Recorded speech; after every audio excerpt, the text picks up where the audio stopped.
அதிர்வு தொடருதடா அடக்குமுறை மடியுதடா ஆமர கிழக்கு இங்கே பலபலன்னு விடியுதடா அதிர்வு தொடருதடா அடக்குமுறை மடியுதடா ஆமர கிழக்கு இங்கே பலபலன்னு விடியுதடா. 2022ஆம் ஆண்டு ஆகஸ்ட் மாதம் 15ஆம் தேதி வெள்ளிக்கிழமை காலை 11 மணிக்கு மாதூர் சமுதாயத்திற்கு நடைபெற்ற கிராமத்திற்கு நடந்தது. இன்னைக்கு நம்ம சுதந்திர தினத்துக்கு அனைத்து பஞ்சாயத்துகளையும் கிராம சமுதாயம் இதை முதல் அவர் ஊராட்சியில் 1/4/2025 முதல் 31/7/2000 வரை ஊராட்சியின் தொகுதியில் மேற்கொண்ட செலவின விவரங்களை கிராமத்தின் பார்வையிட்டு ஒப்புதல் தர. மேலும் 2025-26ஆம் ஆண்டு தேர்வு செய்யப்பட்ட பணிகளின் விவரம் பணிகளின் தற்போதைய குறித்து கிராமத்தின் விவாதித்தார்.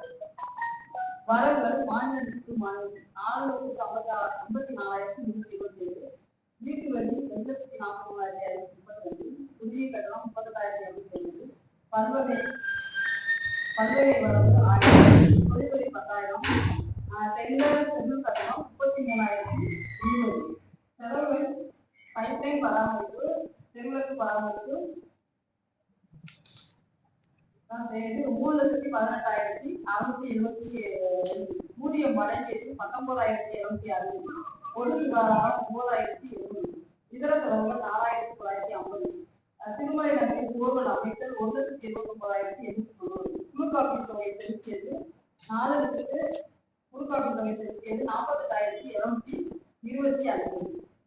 2025-26ஆம் ஆண்டு ஊராட்சி தேர்வு செய்வது நடைபெற்று வருவதை கிராமத்தில் தெரிவிக்க மற்றும் ஒப்புதல் தர. பொது நிதி ஏற்பட்டது. கொல்லவரம் கிராமத்தில் ஒரு புதிய ஆழ்நிலை கிணறு அமைப்பு சிண்டெக்ஸ் அமைத்தல். மாத்தூர் காளியம்மன் தெருவில் பேவர்பிளாக் அமைத்தல். மாத்தூர் காலனி ஒத்தகை பகுதியில் புதிய ஆழ்நிலை கிணறு அமைப்பு 5,000 சிண்டெக்ஸுடன் இணைத்தல் மற்றும் பைப்லைன் விரிவாக்கம் செய்தல். மாத்தூர் காலனியில் புதிய ஆழ்நிலை கிணறு அமைப்பு புதிய தொட்டி அமைத்தல். கொல்லவரம் மீனாட்சி நகரில் புதிய கழிவுநீர் கால்வாய் அமைத்தல் ஆகிய பணிகள் ஊராட்சியில் மேற்கொள்ளப்பட்டது. கிராம ஊராட்சியில் 2023ஆம் ஆண்டு ஊராட்சி அறிக்கையை கிராமத்தின் பார்வையிட்டு ஒப்புதல் பெற. ஜல்ஜீவன் மிஷன் தூய்மை பாதுகாப்பு ஒவ்வொரு வீட்டையும் கிராமத்தையும் சுகாதார குடிநீர் மற்றும் தூய்மையாக வைத்திருத்தல் சம்பந்தமாக கிராமத்தின் தீர்மானம் நிறைவேற்ற மற்றும் உறுதிமொழி எடுத்தார். இன்று தூய்மை மற்றும் நீர் குறித்த இந்த வெகுஜன பிரச்சாரத்தின் தொடக்கத்தில் எனது கிராமம் பஞ்சாயத்து சுத்தமான நீர் மற்றும் நிலையான வளர்ச்சியை நோக்கி நகர்த்துவதில் நாம் ஒரு தீவிர பங்கை வகிப்போம் என்று உறுதிமொழிகிறோம். இது 2047ஆம் ஆண்டு வளர்ந்த இந்தியாவிற்கான முயற்சி.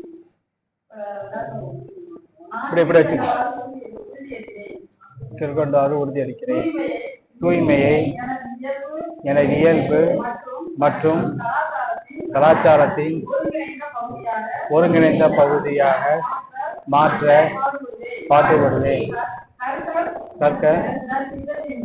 சட்டத்தின் கீழ் உருவாக்கப்பட்ட சொத்துக்களை, அதாவது குழாய் நீர் இணைப்புகள், நீரேற்று முன் மோட்டார்கள், மேல்நிலை தொட்டிகள் மற்றும் உள்கட்டமைப்புகள் ஆகியவற்றை நான் பாதுகாப்பேன். நான் தூய்மை குறித்து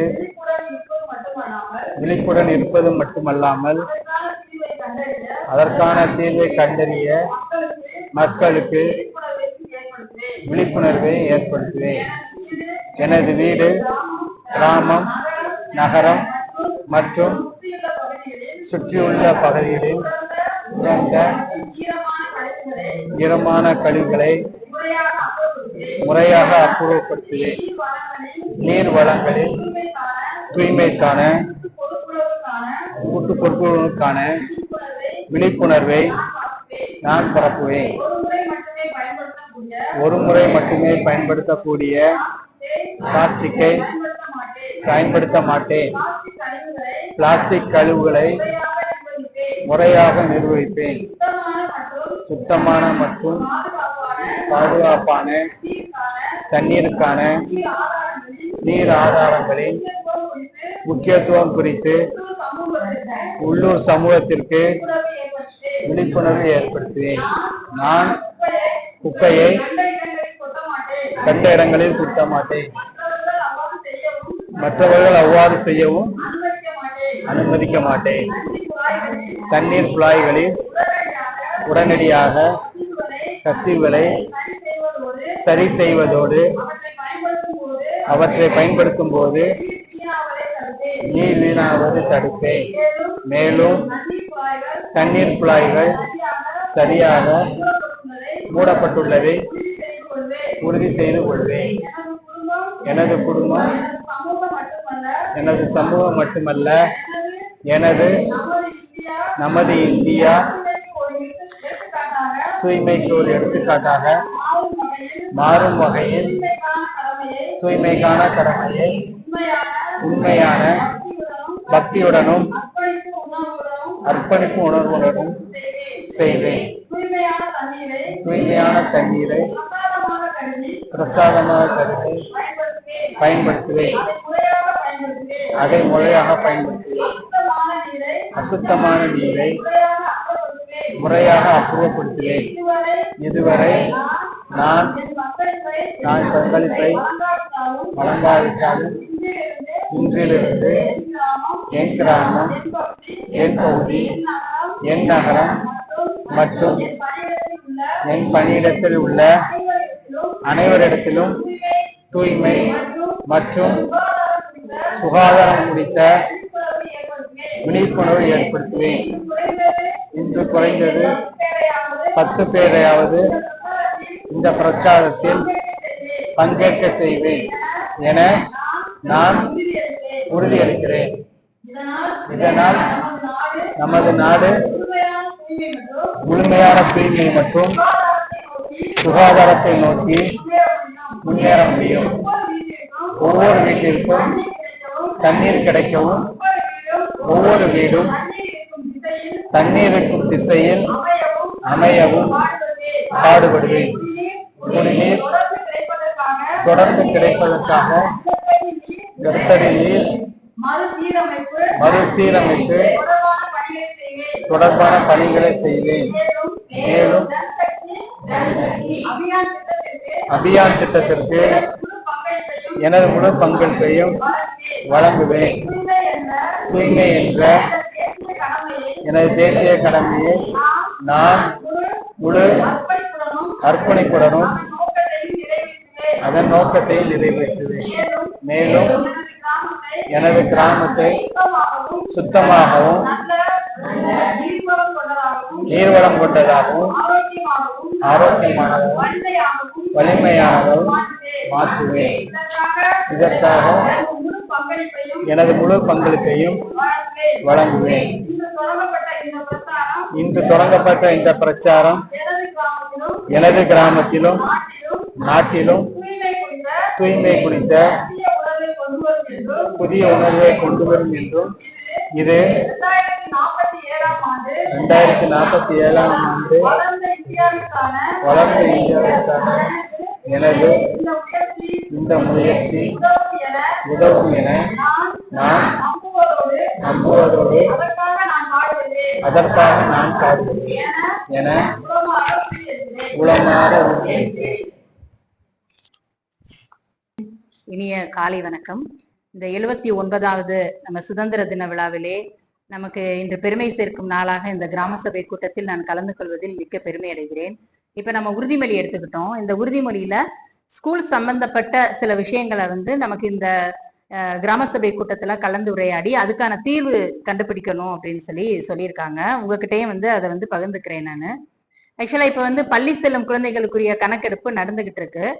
அதுல உங்களுக்கு தெரிஞ்ச பக்கத்துல குழந்தைங்க பள்ளிக்கூடத்துக்கு போகாம ஸ்கூல்ல பேர் சேர்த்திருப்பாங்க, பட் ஸ்கூலுக்கு போகாம விளையாடிட்டு இருக்காங்க, இல்ல பள்ளி வயது குழந்தைகளை பள்ளிக்கூடத்துல சேர்க்காம இருக்காங்க அப்படிங்கிறத நீங்களும் இந்த கிராமத்து அந்த மக்கள் அப்படிங்கிற முறையில கொஞ்சம் பங்கு எடுத்துக்கிட்டு நீங்க அவங்களுக்கு ஒரு வழிகாட்டியா இருக்கலாம்.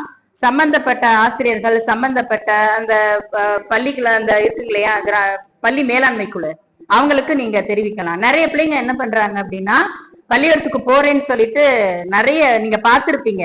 அதை நீங்க உரிமையா கேட்டு சம்பந்தப்பட்ட பள்ளி தலைமை ஆசிரியர் அவன் என்ன படிக்கிறானோ அந்த இங்கே போகவே வேண்டாம். நமக்கு ஹைஸ்கூல்ல சார் இருக்காங்க, இங்க நாங்க இருக்கோம், சார் இந்த மாதிரி ஒரு பையன் வந்து ரோட்ல சுத்திக்கிட்டு இருக்கான் அப்படின்னு சொல்லிட்டு எங்க கிட்ட வந்தீங்கன்னா அவன் எந்த ஸ்கூல் படிக்கிறான் என்ன பண்றான் அப்படிங்கிறத நாங்க வந்து உரிமை அந்த முறையா என்ன பண்ணணுமோ அதுக்கான ஸ்டெப்பு நாங்க எடுப்போம். இன்னொன்னு என்னன்னா எங்க ஸ்கூல்ல வந்து இங்க மாத்தூர் துவக்க பள்ளியில நான் இங்க ஊருக்கு வந்தப்போ 90 பிள்ளைங்க இருந்தாங்க. படிப்படியா குறைஞ்சு இன்னைக்கு வெறும் 26 குழந்தைகள் ஆயிருக்காங்க. அதுக்கு என்ன காரணம் அப்படிங்கிறத வந்து எங்களுக்கு மேலிடத்துல கேக்குறாங்க. என்னன்னா நிறைய ஸ்கூல் வேன் வருது. இது கிராம மக்கள் நீங்க தான் அதை வந்து தடுத்து என்ன பண்ணணும்னா ஊருக்குள்ள ஒரு பள்ளிக்கூடம் இருக்கு, எதுக்காக வந்து வெளியே இருந்து ஒரு வேன் வர வைக்கிறீங்க அப்படின்னு சொல்லி நீங்க சொன்னீங்கன்னா அந்த கிராமத்துல இன்னும் வந்து அந்த ஸ்கூல் நல்லா டெவலப் ஆகும். நிறைய வந்து அதுக்கு ஸ்டெப் எடுக்கலாம். நிறைய ஊர்கள் எல்லாம் இந்த மாதிரி பண்றாங்க. ஊர் மக்கள் வெளியே இருந்து வேன் வந்து பிள்ளைங்களை கூட்டிட்டு போற மாதிரி எல்லாம் வரல. நிறைய கூட்டிட்டு போனாங்க. ஒரு 8 பிள்ளைங்க போனாங்க. எங்களுக்கு நாங்க 35 பிள்ளைங்கள 8 பிள்ளைங்க போனாங்க. ஒரே மாசம்தான் திரும்ப என்ன பண்ணிட்டாங்கன்னா ஒரு 6 பிள்ளைங்க எங்க கிட்ட வந்துட்டாங்க. எங்களுக்கு அந்த பள்ளிக்கூடம் தேவையில்லை அப்படின்ட்டு. உங்க ஊர்ல இருக்கிற ஒரு ஸ்கூலுக்காகத்தான் அந்த பிள்ளைங்க வந்து சேர்க்கணும், அந்த ஸ்கூல்ல தான் சேர்க்கணும் அப்படிங்கிறத நீங்க துவக்கப்பள்ளியா இருந்தாலும் சரி உயர்நிலை பள்ளி அங்க ஹைஸ்கூல்லையுமே சேர்த்து விடுங்க. பிள்ளைங்க ஸ்ட்ரென்த் வந்து ரொம்ப குறைய வந்துட்டே இருக்கு. அதுக்கப்புறம் வந்து இப்ப தூய்மை பத்தி நம்ம பேசணும். நீங்க எல்லாரும் பார்த்திருப்பீங்க மாத்தூர் ஸ்கூல்ல எப்படி இருக்கு அப்படின்னு சொல்லிட்டு. யாராவது ஒரு ஆள் சொல்ல முடியுமா மாத்தூர் ஸ்கூல்ல அந்த படி ஏறுற இடத்துல எப்படி இருக்குன்னு யாராவது சொல்ல முடியுமா? நம்ம ஊரை பத்தி பேசுறோம் ஓகே, பட் ஊருக்குள்ள வந்து முக்கியமானது கோவில். கோவிலுக்கு அடுத்தபடியா ஸ்கூலு. என்னை பொறுத்த வரைக்கும் அப்படிதான். அந்த ஸ்கூல்ல பாத்தீங்கன்னா டெய்லி நாங்க வந்து அந்த கால்ல அந்த கிளாஸ் வந்து குத்தாம நாங்க படி ஏறினது கிடையாது. குடிக்கிறாங்க ஓகே, அது உங்களுடைய உரிமை, நாங்க அதை ஒண்ணுமே சொல்லல. அதே பள்ளிக்கூடத்து வாசல்ல தான் வந்து உட்காந்து குடிக்கிறீங்கிறத எங்களுக்கு தெரியல. நீங்க சனி ஞாயிறு இப்ப இன்னைக்கு வெள்ளிக்கிழமை அவ்வளவு அழகா நாங்க கோலம் போட்டு ஸ்கேமந்தர் வச்சிருக்காங்க. அந்த கவர்மெண்ட்ல இருந்தே அவங்களுக்கு வந்து மாச சம்பளம் போட்டு பஞ்சாயத்து யூனியன்ல இருந்தே வந்து வேலை பாக்குறாங்க அவங்க. அதுக்கு வந்து இந்த சந்துக்குள்ள எல்லாம் பாத்தீங்கன்னா அவ்வளோ, ஏன்னா சின்ன பிள்ளைங்க தானே, உங்க வீட்டுல இருந்து வர்ற குழந்தைங்க தானே, எங்க கிட்ட வர்ற குழந்தைங்கள நாங்க ஏன் குழந்தைங்களா நான் நினைக்கிறேன். அப்ப உங்க ஊர்ல இருக்கிற குழந்தைங்க உங்களுக்குரிய குழந்தைகள் தானே. எங்களுக்கு அடிப்பட்டது ஓகே, டீச்சருக்கெல்லாம் வந்து கால் அடிப்பை எத்தனை தடவை நான் ஹாஸ்பிட்டல்ல அங்க கூட்டிட்டு போயிருக்கோம். சுத்தம்ன்றது ஓகே தான், அந்த சுத்தம் வந்து எல்லா இடத்துலயும் இருக்கணும். அதுக்குரிய ஸ்டெப் வந்து எல்லா மக்களும் வந்து சேர்ந்து செஞ்சாதான் அந்த வந்து சுத்தம் வந்து இது பண்ண முடியும். அதுக்கு என்ன பண்ணலாம், இப்போதைக்கு வந்து நாங்க ஒரு காவலரை வைக்க சொன்னோம். அங்க உட்காந்து தண்ணி அடிக்கிறாங்க, கேமரா இருக்கு. அதையும் மீறி யாரு வந்து தண்ணி அடிச்சு அந்த இடத்துல வந்து அவ்வளோ பாட்டில் போடுறாங்க, அவ்வளோ குப்பை போடுறாங்க, சாப்பிட்டு முடிச்ச அந்த கழிவுகள் அதெல்லாம் போடுறாங்க. இன்னும் சொல்ல முடியாத விஷயங்கள்லாம் போடுறாங்க. சின்ன குழந்தைங்க, ஒரு ஃபர்ஸ்ட் ஸ்டாண்டர்ட் படிக்கிற பையன் வந்து அதை எடுத்து வாயில வச்சு ஊதவே போயிட்டானா, வெக்கம் இல்லாம நானே சொல்றேன். அப்ப எந்த மாதிரியான விஷயங்கள் வந்து அந்த இடத்துல ஒரு ஆதங்கத்துலதான் நான் பேசுறேன் நானு. இதெல்லாம் வந்து நீங்க பாத்தீங்கன்னா கண்டிங்க. ஒரு பள்ளிக்கூடத்து வாசல் என்னப்பா அப்படி பண்றீங்க, பள்ளிக்கூடத்தை கூட விடுங்க, எத்தாப்புல கோவில் இருக்கு. அதத்தான் நான் சொல்றேன். இப்ப காலை உணவு வேற வந்துருச்சு. அப்ப அந்த குழந்தைங்க சீக்கிரம் வர்றாங்க. காலை உணவுங்கிறப்போ 8 மணிக்கெல்லாம் இல்லைங்க. அந்த சந்துக்குள்ள எல்லாம் இப்ப பாத்தீங்கன்னா கதவு திறக்க முடியல. நேற்று வரைக்கும் ஸ்கூலு, இன்னைக்கு நான் போய் திறக்கிறேன், யூரின் ஸ்மெல்லு. அப்படி சொல்லிருங்க. வாரத்துக்கு ஒரு தடவை வந்து இங்க வர்றாங்க இல்லையா அந்த தூய்மை பணியாளர்கள், அதை இப்போதைக்கு முடிஞ்ச அளவு அதை வந்து அந்த வண்டியில அள்ளி போட்டு அதை வந்து பண்ணுங்க. புரியுதா? இது வந்து இந்த 2 விஷயம் தான் நான் வந்து சொல்றேன். மற்றபடி எங்களுக்கு உட்கட்டமைப்பு வசதிகள் வந்து குறைவா இருந்தது. அது அரசாங்கம் மூலம் இந்த பஞ்சாயத்து மூலமா எங்களுக்கு வந்து உள்ள சரி பண்ணி கொடுத்துட்டாங்க. நல்ல காற்றோட்ட வசதி இருக்கு, நல்ல தண்ணி வசதி இருக்கு, கழிப்பறை வசதி இருக்கு. மற்றபடி எந்த குறையும் கிடையாது. குழந்தைகள் வந்து எங்க பள்ளிக்கூடத்தை தேடி வரவும் சுத்தமா இருக்கிறதுக்கு மட்டும் கொஞ்சம் வந்து உங்க மூலமா ஒரு பகிர்ந்து எடுத்துக்கோங்க. அந்த அவங்ககிட்ட சொல்லி அவங்க அதை கிளீன் பண்ண சொல்லியிருந்தப்ப. நன்றி.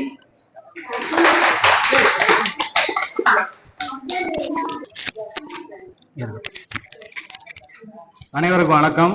நான் வழக்கறிஞர் சமீம் ஜான், மாவட்ட சட்ட பணிக்குழு ஆணைக்குழுவுடைய வழக்கறிஞராக இருக்கேன்.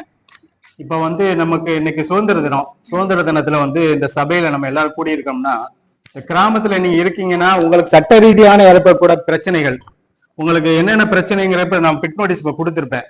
அதுல பாத்தீங்கன்னா எல்லாமே வரும். உங்களுக்கு தொழில் ரீதியா வரக்கூடிய பிரச்சனை, வேற உங்களுக்கு சட்ட ரீதியா ஏதாவது ஆலோசனை பெறணும்னாலும் பெறலாம். மற்றபடி உங்க ஃபேமிலி டிஸ்பியூட்ல உங்களுக்கு கணவர் மனைவிக்குள்ளேயோ பிள்ளைகளுக்குள்ளேயோ ஏற்படக்கூடிய பிரச்சனைகள், வேற என்ன பிரச்சனைனாலும் நீங்க இலவச சட்ட தீர்வு மையம் சொல்லி ஒண்ணு இருக்கு, சட்ட பழி ஆணைக்குழுன்னு சொல்லி நீதிமன்ற வளாகத்துக்குள்ளேயே இருக்கு. அந்த வளாகத்துக்குள்ள இருக்கக்கூடிய அந்த அலுவலகத்துக்கு நீங்க காலையில 10 மணில இருந்து மாலை 5 மணி வரைக்கும் வரும் பொழுது நீங்க இலவசமா ஒரு மனு கொடுத்து எனக்குள்ள பிரச்சனை இந்த பிரச்சனைக்கான தீர்வு எனக்கு செய்து கொடுங்கன்னு சொல்லி மனு எழுதி கொடுத்தாலே உங்களுக்கு இலவசமா என்ன பண்ணுவாங்கன்னா உங்களுக்கு ஒரு வழக்கறிஞரை நியமிச்சு உங்களுக்குடைய பிரச்சனைக்குரிய தீர்வு என்ன செய்வாங்க, ஏற்படுத்தி கொடுப்பாங்க. எல்லா விதமான பிரச்சனைக்கும், ஒரு வீட்டுக்கு பட்டா தேவைப்படுது, இல்ல வேற ஏதாவது உங்கள் பஞ்சாயத்து வீடு சம்பந்தமான ஒரு பிரச்சனைகள்னாலும் சரி, உங்களுக்கு என்ன ஒரு ப்ராப்ளம் வந்தாலும் அதை வந்து என்ன செய்யலாம்னா சட்ட ரீதியா உங்களுக்கு நீங்க செலவு பண்ணி தான் பண்ணணுங்கிற அவசியம் கிடையாது.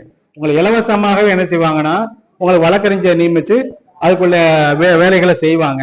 எப்பவுமே உங்களுக்கு வந்து காலையில ஒவ்வொரு திங்கக்கிழமையில இருந்து வெள்ளிக்கிழமை வரைக்கும் காலையில என்ன பண்ணீங்கன்னா காலையில 10 மணியில இருந்து மாலை 5 மணி வரைக்கும் அந்த சட்ட பணிக்குழு ஆணைக்குழு வந்து அலுவலகம் எப்பொழுதுமே நீதிமன்ற வளாகத்துல திறந்திருக்கும். நீங்க எப்பனாலும் என்ன செய்யலாம், அதை பயன்படுத்திக்கலாம். என்னென்ன விவரங்கள் என்னென்ன பிரச்சனைகளுக்கு வரணும் அப்படிங்கிறது நான் உங்களுக்கு எல்லாருக்கும் பிட் நோட்டீஸ் கொடுத்துருக்கேன், அதில் பாருங்க. இன்னைக்கு இல்லை என்னைக்குனாலும் சரி நீங்க அதை நல்லபடியா பயன்படுத்திக்கணுங்கிற இந்த நேரத்தில் நான் உங்களை கேட்டுக்கிறேன். நன்றி, வணக்கம்.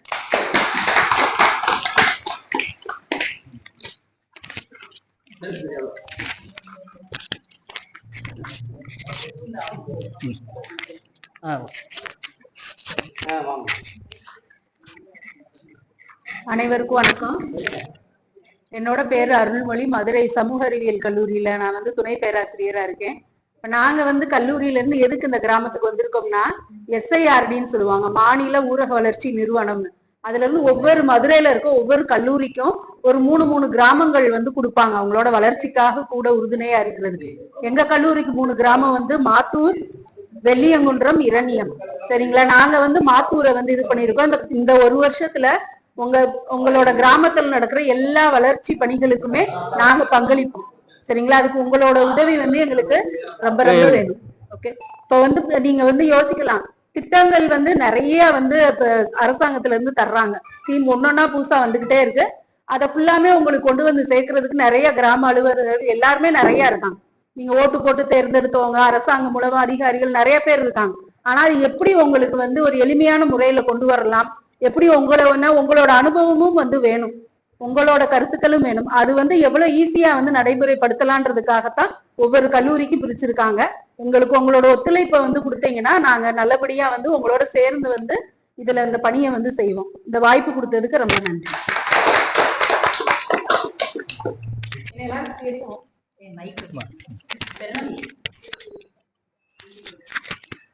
சுதந்திர தின வாழ்த்துக்கள். இப்ப வந்து மாற்றுத்திறனாளி அப்படின்னு சொல்லி எல்லாருக்குமே தெரியும் இல்லையா? மாற்றுத்திறனாளி யாரு? நம்ம பாத்துக்க முடியாம இருப்பாங்க, அடுத்தவங்களுடைய உதவியை தேடுறவங்களா இருப்பாங்க. அந்த இதுல இருந்து பாத்தீங்கன்னா மறுவாழ்வு, அவங்களுக்கு மறுவாழ்வு கொடுக்கறதுக்காண்டிதான் இந்த ஸ்கீம் கொண்டு வந்திருக்காங்க, தமிழ்நாடு உரிமை திட்டம் அப்படின்னு. இப்ப நம்ம வில்லேஜ்ல, மாத்தூர் வில்லேஜ்ல பாத்தீங்கன்னா மாற்றுத்திறனாளிகள் எத்தனை பேர் இருக்காங்க அப்படின்ற சர்வே இருக்கும். இப்ப இடையில வந்து யாருக்காவது ஆக்சிடென்ட் ஆயிட்டு, இல்ல ஸ்ட்ரோக் வந்து கை கால்லாம் வேலை செய்யாம இருப்பாங்க, வீட்லயே இருப்பாங்க, அவங்கள கூட்டிட்டு போய் இந்த மாதிரி எல்லாம் உதவிகள் செய்யலாம் அப்படின்னு சொல்லி அவங்கள கூட்டிட்டு போறதுக்கு ஆள் இல்லாம இருக்கலாம், இல்ல அவங்க குடும்ப சூழ்நிலை எல்லாம் அவங்க வெளியேறாம இருப்பாங்க. அந்த மாதிரி நம்ம ஊர்ல யாரு இருந்தாங்க அப்படின்னா, நம்மளுடைய, அதாவது உங்களுடைய உறவினர், உங்களுடைய பக்கத்து வீடு, ஏத்த வீடு, பக்கத்து கிராமமா இருந்தாலும் சரி, என்கிட்ட தகவல் தெரிவிக்கலாம். இப்ப நான் வந்து ஊருக்குள்ள வந்து வீடு வீடா வந்து சர்வே எடுக்க போறேன். நம்மளுடைய PTS கார்டு, ரேஷன் கார்டு இருக்கு இல்லையா, அந்த ரேஷன் கார்டுல இருக்கிற உறுப்பினர்கள் எல்லாரும் ஆரோக்கியமா இருக்கீங்களா இல்லையா அப்படின்ற சர்வே எடுக்க வரப்போறேன். இன்னும் நம்ம மாத்தூர் எடுக்கல, இப்பதான் மாங்குளம் எடுத்துக்கிட்டு இருக்கேன், பைத்தரப்படி எடுத்துக்கிட்டு இருக்கேன். இப்ப அடுத்து நம்ம மாத்தூர் வருவேன். அப்ப எல்லாரும் எனக்கு ஒத்துழைப்பு கொடுக்கணும். எங்க வீட்டுல எல்லாரும் ஆரோக்கியமா இருக்கோம் இல்ல அப்படின்னு தகவல் சொல்லணும். அதாவது ஆரோக்கியமா இல்ல அப்படின்றது என்ன அப்படின்னா, மாற்றுத்திறனாளி, எங்க வீட்டுல இந்த மாற்றுத்திறனாளி இருக்காங்க, இல்ல இப்ப இடையில இந்த மாதிரி ஏற்பட்டுருச்சு அப்படின்னு எங்களுக்கு தகவல் சொல்லணும். சரிங்களா? ஓகே, நன்றி, வணக்கம்.